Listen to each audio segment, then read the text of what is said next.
નમસ્કાર, આપ જોઈ રહ્યા છો નેશન પ્લસ ન્યૂઝ. હું છું આપની સાથે હેતલ ભગત. છોટાઉદેપુર ખાતે એસએન કોલેજના ગ્રાઉન્ડમાં આદિજાતિ જન ઉત્કર્ષ મહોત્સવ યોજવામાં આવ્યો હતો. સરકાર દ્વારા આદિજાતિ વિદ્યાર્થીઓને પ્રી મેટ્રિક શિષ્યવૃત્તિ બંધ કરવાના વિરોધ મામલે આદિજાતિ અને શિક્ષણ મંત્રી કુબેર ડિંડોરે ગોળ જવાબ આપ્યા હતા. છોટાઉદેપુર ખાતે એસએન કોલેજના ગ્રાઉન્ડમાં આદિજાતિ જન ઉત્કર્ષ મહોત્સવ 2024 કાર્યક્રમ યોજવામાં આવ્યો હતો, જેમાં રથનું સ્વાગત કરવામાં આવ્યું હતું. તેમજ જિલ્લાના તમામ અધિકારીઓ, ધારાસભ્યો, જિલ્લા કલેક્ટર અનિલ ધામેલિયા, જિલ્લા વિકાસ અધિકારી સચિન કુમાર અને જિલ્લામાંથી આદિવાસી સમાજના લોકો ઉપસ્થિત રહ્યા હતા.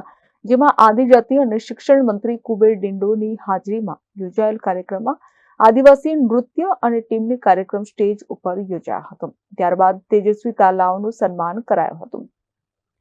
કુબેર ડિંડોરે જણાવ્યું હતું કે વિવિધ યોજનાઓના લાભ પ્રજાને આપવામાં આવ્યા હતા.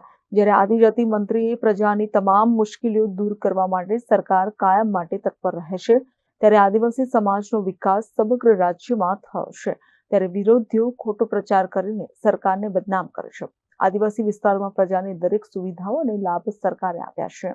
ચાલુ કર્યું છે પોસ્ટ મેટ્રિક શિષ્યવૃત્તિમાં પેલા મેનેજમેન્ટ કોટામાં શિષ્યવૃત્તિ બંધ કરી દીધી. જે મિત્રો મેનેજમેન્ટ કોટામાં એ તો સંસ્થાની જવાબદારી છે. મેનેજમેન્ટ કોટા દાખલા તરીકે 100 સીટો હોય, 15% પ્રમાણે આપણી 15 સીટો ભરાઈ જાય અને ગવર્નમેન્ટ કોટા પછી હોય, ગવર્નમેન્ટ કોટાની સીટો ભરાય 7-8, ત્યાં સુધી ફ્રી સીટ કાર્ડ આપવાની જવાબદારી રાજ્ય સરકારની છે. પણ જેને પોર્ટલ પર એપ્લિકેશન ના કરી હોય, પોર્ટલ પર એપ્લાય ના કરી હોય, આપણી એડમિશન કમિટીએ એને પ્રવેશ ના આપ્યો હોય, ને એવા કેટલીક સંસ્થાવાળા છોટાઉદેપુરમાં જે વિદ્યાર્થીઓ ભણતા હોય એવા કેટલાક લોકોને એજન્ટ મૂકીને એમના ઘરે જાય. જે બેટા 12મું પાસ કર્યું છે, નવરો છે, બેકાર છે, તારું સર્ટિફિકેટ લા, તારું માર્કશીટ લા, તને હું દાખલ કરી આપું, તને આ બીએસસી થઈ જાય, તું નર્સિંગ થઈ જાય, તું આ થઈ જાય, એમ કરીને એ જાતે એડમિશન આપે છે પોતાની સંસ્થામાં. મેનેજમેન્ટ કોટા છે એમાં એડમિશન આપે છે. એને ફ્રી સીટ કાર્ડ ભૂતકાળમાં નથી આપ્યું અને ભવિષ્યમાં આપવા એની વાત છે. Rehan Patel, nation plus news, Chhota Udepur.